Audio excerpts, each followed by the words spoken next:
तो हेलो दोस्तों, स्वागत है आप सबका आपके अपने YouTube channel free education by P के मेहता में। और आज की इस वीडियो हम बात करने वाले हैं क्लास 10th का मैथ, जो कि आपका एग्ज़ाम हो चुका है। जो कि इसका 18 फरवरी को ही एग्ज़ाम हुआ है, कल ही की एग्ज़ाम हुई है। ये प्रश्न देख पा रही हैं, सेकेंडरी स्कूल एग्जामिनेशन 2025 का एग्ज़ाम है ये, ठीक है ना। इसमें हम देखने वाले हैं कि बच्चा जो है हमारे ये कोचिंग का बच्चा था, ठीक है ना। तो एग्ज़ाम देख रहा है हुआ, देखते हैं कि कितना नंबर ला सकता है या फिर कितना ये सही से प्रश्न को हल किया है। ठीक है दोस्तों, देख पा रही हैं 2025 का एग्ज़ाम होने वाला हुआ था, ठीक है ना। प्रॉपर यही मैथ का सवाल है, प्रश्न है ये। चलिए प्रश्न नंबर पहले शुरू करते हैं हम लोग ऑब्जेक्टिव से। आप लोग का आपको पता होना चाहिए कि टोटल आपको 1 से लेकर 100 तक प्रश्न दिए जाते हैं आपको।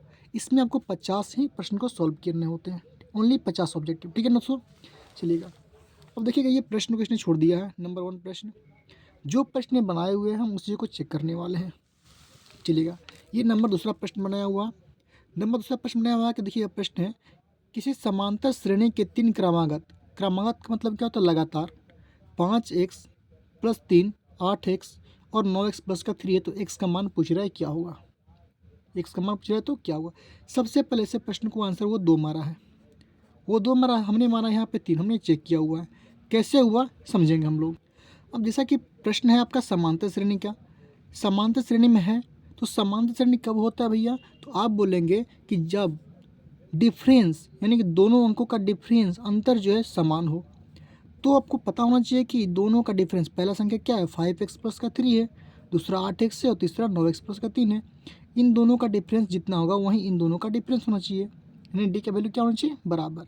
तो कैसे क्या है, इसने मारा है 2, अगर x की आप 2 धरते हैं तो 5 गुणे में 2 कितने हो जाएंगे 10, और 10 प्लस का 3 कितने हो जाएंगे 13, यानी इसके अकॉर्डिंग यहाँ पर हो जाएगा कितना 13, ठीक है।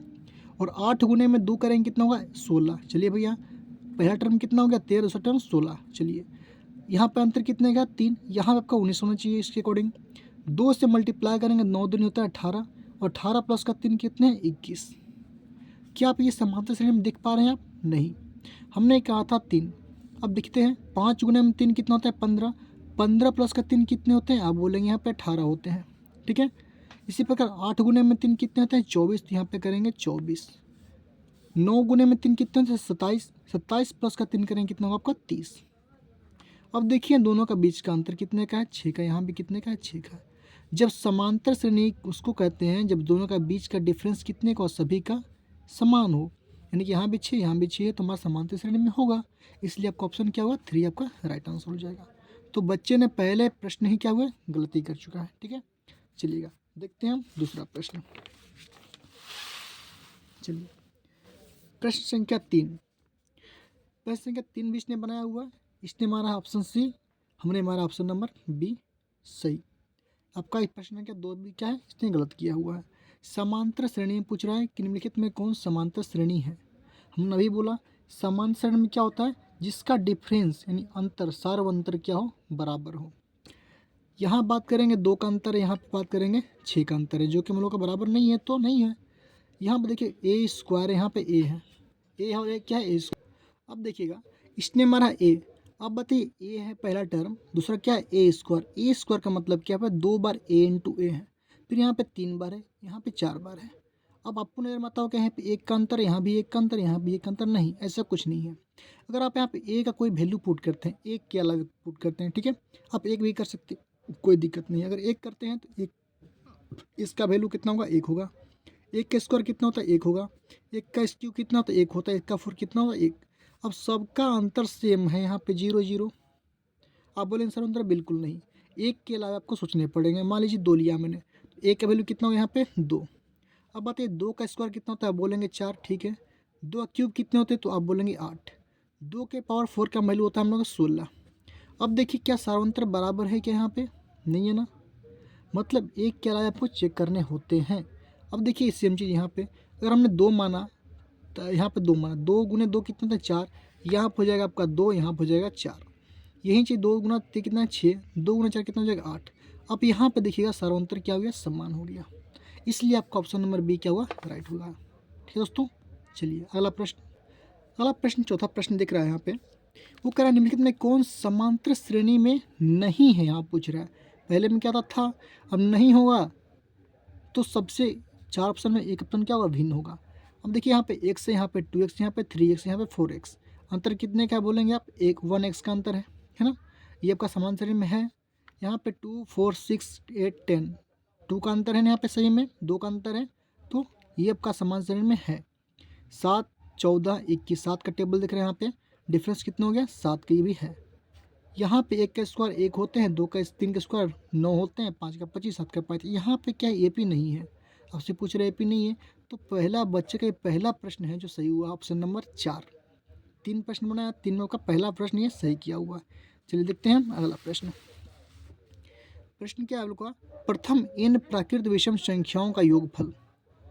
अब देखिएगा ये मारा हुआ n स्क्वायर, हालांकि ये मारा नहीं है, हाँ ये मारा हुआ है सर, ये घेरा हुआ पता नहीं, ये तो हम मारे हैं कि प्रथम लगातार प्रथम प्राकृत संख्याओं, प्रथम विषम प्राकृत संख्याओं का जो योगफल होता है ना आपका, n स्क्वायर फॉर्मूला होता है, n equal to number of संख्या होता है, कितने नंबर हो जाएंगे, कितने संख्या हो जाएंगे। हालांकि ये प्रश्न इसने बनाया ही नहीं था, हमने बनाया था। अभी तक इसका एक आंसर सही हुआ है।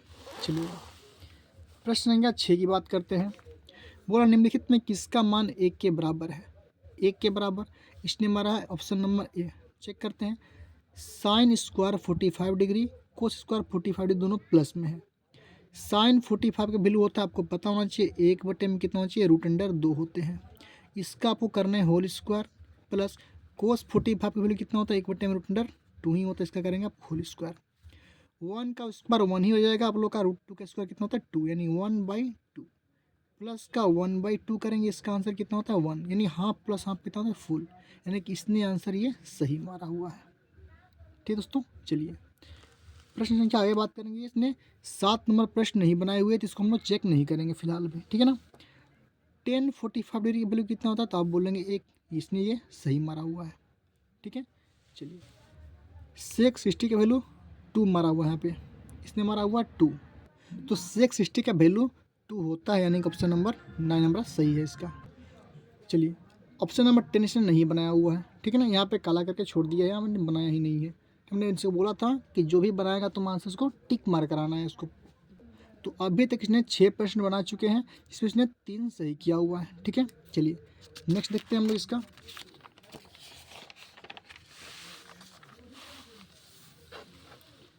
चलिए ऑप्शन प्रश्न नंबर 11, वर्ग अंतरालो 3 है, माइनस का 7 है, 7 थे और माइनस का 11 है, 11 है माइनस का 15, वर्गों की लंबाई पूछ रहे हैं, यहाँ से वर्गों की लंबाई, यानी कि वर्ग अंतराल आपको यहाँ से पूछ रहा है, वर्ग अंतराल मतलब कि डिफरेंस की बात कर रहे हैं यहाँ पे, तो डिफरेंस का 4 है, ऑप्शन नंबर सी इसका करेक्ट आंसर हो जाएगा, ठीक है। 12 नंबर प्रश्न हमने यहाँ पे गिरा हुआ है, देखते हैं। बोला 10 प्रथम प्राकृत संख्याओं का माध्य, माध्य का मतलब होता है बीच वाला। अब बोल रहा है देखिए यहाँ पे प्रथम 10 प्राकृत सम संख्या बोल रहा है, तो पहली सम संख्या 2 होती है, उसके बाद क्या होती है 4 होती है, 6 हो जाएगी, 8 हो जाएगी, फिर 10, फिर 12, फिर 14, फिर 16, फिर 18, फिर 20, यानी 2 का टेबल पढ़ने हैं आपको। माध्य का मतलब होता है बीच वाला टर्म, या तो घटते क्रम बढ़ते क्रम लिख लो, अब दोनों तरफ से माइनस कर दो इधर। देखिए यहाँ पे 2, यहाँ पे बात करेंगे आप 1 2 3 4 5, इधर 5 माइनस करेंगे, 1 2 3 4 5 इधर माइनस करेंगे, 10 और 12 के बीच में कौन सी संख्या होगी, 11 होगी, जिसका आंसर सही हो जाएगा आपका, ठीक है दोस्तों। चलिएगा अगला प्रश्न देखते हैं, इसका 13 नंबर प्रश्न बनाया हुआ है। 3 7 5 8 6 10 9 12 का माध्यिका क्या होगी। माध्यिका कौन संख्या होती है, माध्यिका निकालते कैसे हैं, जो भी संख्या दिया रहता है इसको आप बढ़ते क्रम में लिख देंगे पहले, फिर घटते क्रम में आप लिख देंगे, ठीक है ना। उसके बाद जो भी बीच का टर्म होगा उसको आप लिखने होते हैं। 3 है तो आप इसको पहले यहाँ पे 3 करेंगे, फिर क्या है 5 है ना, तो फिर यहाँ पे करेंगे 5, फिर 6 है, फिर क्या आएगा 7 आएगा, फिर 7 करेंगे, फिर 8 करेंगे, 9 भी है, 10 भी है, 12 है हमारा तो 12 करेंगे, ठीक है। 1 2 3 4 5 6 7 8, 1 2 3 4 5 6 7 8। अब क्या होता है, माध्यिका बोल रहा है, कुछ नहीं करना है आपको, बीच का टर्म क्या होगा यहाँ पे, 4 इधर से बात करेंगे, 4 इधर से बात करेंगे, हम लोग नहीं हो पाएगा, 7.5 हमारा करेक्ट आंसर हो जाएगा। मध्य बिंदु क्या निकलेगा 7.5 का करेक्ट आंसर। करते क्या है, जब सम संख्या तो 3 3 बात करते हैं और दोनों के बीच वाले को जोड़ करके 2 से भाग कर देते हैं, ठीक है। चलिएगा सेकेंड है, नेक्स्ट क्या हम लोग का 14 नंबर प्रश्न, बहुलक बहुलक का मतलब बहु मतलब बहुत ज़्यादा, ठीक है ना। जो नंबर बहुत अधिक बार आया हुआ वही क्या होता है, बहुलक कहलाता है। इस प्रश्न में आपका एट जो है आपका 1 2 3 टाइम्स आया हुआ है। 9 की बात करेंगे 2 टाइम्स आया हुआ है। तो जो अधिक बार आया हुआ वही इसका क्या हुआ, बहुलक होगा, यानी कि 8 क्या हुआ इसका सही है। तो अभी तक इधर बच्चा जो सही बनाया हुआ है, ठीक है। चलिए बात करते हैं अगले प्रश्न में। अगला प्रश्न आप देख पा रहे हैं 15 प्रश्न, ये नहीं बनाया इसने, 16 बनाए हुए हैं। निम्नलिखित में कौन सी किसी संख्या की घटना प्रायिकता नहीं हो सकती है। अब देखिए प्रायिकता कभी भी जो आपका 1 से नीचे नहीं होती है, 1 से नीचे कभी भी नहीं होती, याद रखेंगे, ठीक है ना। हाँ हो सकती है, बट्टे में होती है नो डाउट,